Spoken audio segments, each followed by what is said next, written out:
मनन हितेंद्र शाह. माझं CA 2024मध्ये complete झालं. मी टीचिंग 2014 पासून करतो. मला नियरली 12 वर्षाचा एक्सपिरियन्स झाला टीचिंग करताना.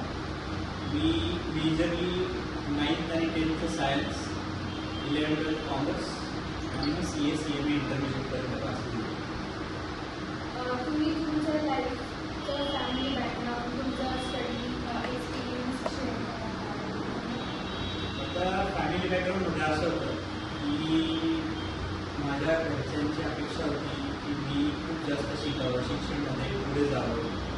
तर त्यासाठी त्यांनी मला तयार केलं मेंटली की माझ्या वडील आता अकाउंटंट होते.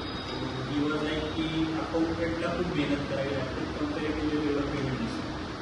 मग तुमचं असं म्हणणं होतं की तू चार्टर्ड अकाउंटंट, आणि मी वाईट माझ्या मुद्द्याचं असं होतं की तू टीचिंग फील्डमध्ये किंवा एज्युकेशनच्या एखाद्या फील्डमध्ये ट्राय कर. सो आज दोन्ही केलं. CA पण कम्प्लीट केलं आणि ॲज वेल एज आता टीचिंग पण करतो.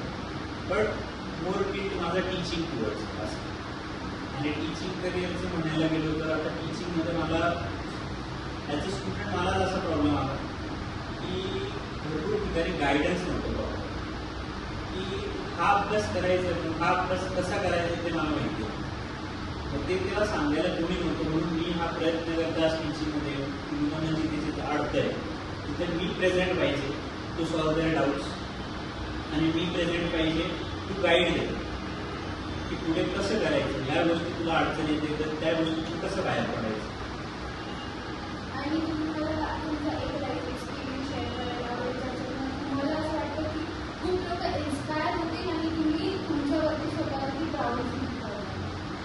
असे भरपूर इन्सिडन्सेस आहेत, पण त्याच्यातनं एक इन्सिडन्स असं शेअर करायची वाटतं की मला CA फायनलमध्ये 12th अटेम्प्ट झालं. म्हणजे अप टू 6 कॉन्सिक्युटिव्ह 6 इयर्स मी त्याच गोष्टीतनं तोच अभ्यास वारंवार केला, त्याच गोष्टी ट्राय केल्या.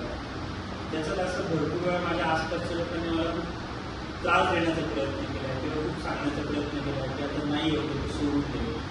बट अल्टिमेटली ज्या दिवशी माझा रिझल्ट आला, ज्या दिवशी मी CA पासआउट झालो, त्या दिवशी मला असं वाटलं की नाही, it was all worth it. आणि ते 6 वर्षाची जी जर्नी होती त्याच्यात मी भरपूर चुका केल्या ॲज अ स्टुडंट. मी रिव्हिजन नीट नाही केलं, त्याचं पेपर सॉल्विंग नाही केलं. आणि ज्या दिवशी माझा रिझल्ट लागला मी माझ्या मदरला कम्युनिकेट केलं. अनफॉर्च्युनेटली तोपर्यंत माझे फादर नव्हते, पण ज्यावेळी माझ्या मदरला कम्युनिकेट केलं ते माझ्या भावाला सांगितलं. तो दिवसच एकदम भारी. म्हणजे त्यावेळेस ते प्राऊड माझ्या मम्मीच्या डोळ्यात किंवा माझ्या मम्मीच्या चेहऱ्यावर दिसून येतो. आणि नेक्स्ट थिंग, जर ॲज अ टीचर मला हा प्रश्न विचारला तर लाईफमध्ये प्रत्येक वेळेस ज्या स्टुडंटचा रिझल्ट चांगला लागतो तेव्हा माझी अचिव्हमेंट फक्त माझीच नाही, त्या स्टुडंटची, त्यांच्या पेरेंट्सची, सगळ्यांची अचिव्हमेंट असते. आणि एक चांगलं रिझल्ट अख्खं आयुष्य त्यांचं बघू शकतो. So that's all. हे दोन तुमच्यासोबत इंटरव्ह्यू खूप चांगलं वाटलं. Thank you so much. Same year. मला पण खूप चांगलं वाटलं तुम्ही इथे आलात, तुम्ही बोललात आणि आपला इंटरव्ह्यू खूप चांगलं होता. Thank you very much.